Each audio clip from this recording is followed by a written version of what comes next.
आजादी का सफर आकाशवाणी समाचार के साथ एक राष्ट्र का उदय। भारत का गौरवशाली स्वतंत्रता संग्राम आधुनिक विश्व में घटित महानतम संघर्षों में से एक है। आकाशवाणी समाचार प्रतिदिन आपके लिए लेकर आता है इस स्वतंत्रता आंदोलन की एक झलक।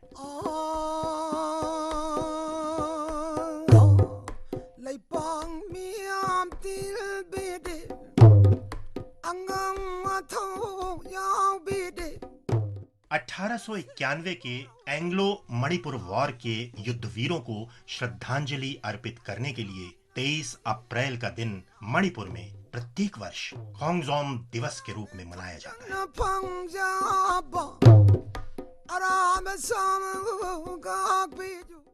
मणिपुर के लोगों ने आंतरिक मामलों में ब्रिटिश राज के हस्तक्षेप का भारी विरोध किया। मार्च 1891 में ब्रिटिश सेना ने युवराज तिकेंद्र जीत को गिरफ्तार करने के उद्देश्य से पहली गोली कांगला पर चलाई। 24 मार्च को पूरे दिन चली लड़ाई के बाद ब्रिटिश सेना ने संघर्ष विराम घोषित कर दिया। कांगला में जन प्रतिनिधियों और ब्रिटिश प्रशासकों की बैठक बुलाई गई। इस दरबार के लिए 5 ब्रिटिश अधिकारी भेजे गए। जब बातचीत नाकाम हो गई तो मणिपुर के लोगों ने ब्रिटेन के प्रतिनिधि मंडल पर हमला कर दिया। मणिपुर में ब्रिटिश राज की गंभीर स्थिति को देखते हुए सिलचर, कोहिमा और तामू से ब्रिटिश आर्मी के 3 शक्तिशाली रेजिमेंट भेजे गए। इधर तामू से ब्रिटिश टुकड़ी को आगे बढ़ने से रोकने के लिए मेजर जनरल रुद्र सिंह यंगखोइबा और वांगखेर कपा के नेतृत्व में थाउबल से 700 मणिपुरी सैनिक भेजे गए।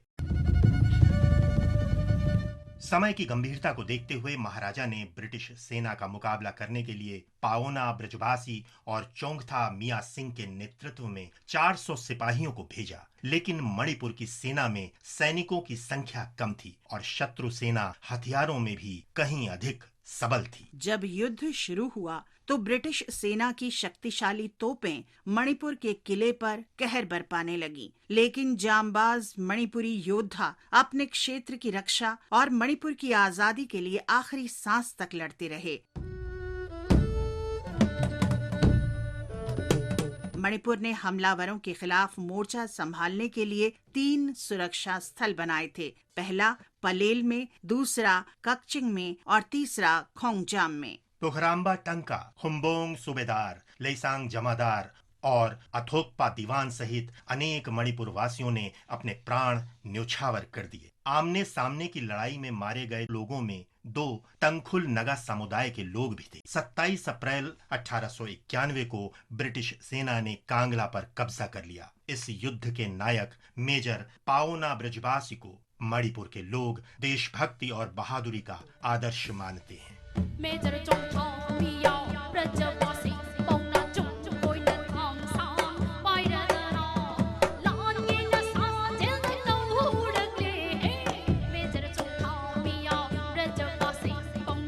मेजर पाओना ने अपनी आखिरी सांस तक अंग्रेजों के सामने समर्पण करने से इनकार कर दिया और गुलामी की जगह मौत को गले लगाने का फैसला किया।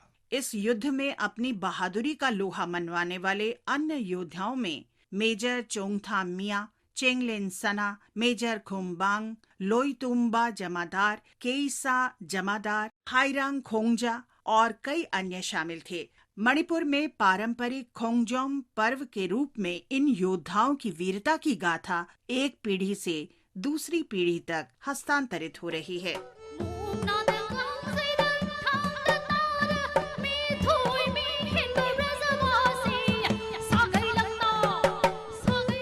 इस दिन पूरा मणिपुर खोंगजोम युद्ध स्मारक परिसर में अपने शहीदों को श्रद्धांजलि अर्पित करता है। ये स्मारक इम्फाल से 35 किलोमीटर दूर थाउबल जिले में उसी स्थल पर निर्मित है जहां मणिपुर और ब्रिटिश सेना के बीच लड़ाई हुई थी। ये स्मारक मणिपुर के लोगों की देशभक्ति और वीरता का जीवंत प्रतीक है। मरवानो सीखी ले तो जीवन नो अधिकार तने, जो कंटक ने रस्ते चाले फूलो नो सरकार। आज हम गुजरात में सूरत में रहने वाले विट्ठल भाई को भी श्रद्धांजलि अर्पित कर रहे हैं। विट्ठल भाई बारदोली में एक स्कूल शिक्षक थे। उन्होंने 1930 के वन सत्याग्रह और अप्रैल 1930 में नमक सत्याग्रह में सक्रियता से भाग लिया था। नवसारी में नमक सत्याग्रह के दौरान पुलिस लाठीचार्ज में वे गंभीर रूप से घायल हो गए। उन्हें नवसारी के अस्पताल में भर्ती कराया गया, जहां 23 अप्रैल को उनकी मृत्यु हो गई। इस साहसी देशभक्त विट्ठल भाई को हमारा शत शत नमन। आज हम राव सिंह का भी स्मरण कर रहे हैं, जो ब्रिटिश इंडियन आर्मी में लुधियाना रेजिमेंट के सैनिक थे। उन्होंने 1857 में ब्रिटिश राज के खिलाफ आजादी की लड़ाई में सक्रिय भाग लिया। ब्रिटिश सैनिकों ने उन्हें पकड़ लिया और उन पर विद्रोह और राजद्रोह का अभियोग लगाया गया। राव सिंह को मौत की सजा सुनाई गई और 23 अप्रैल 1858 को फांसी दे दी गई। इस अमर शहीद राव सिंह को आकाशवाणी समाचार का नमन।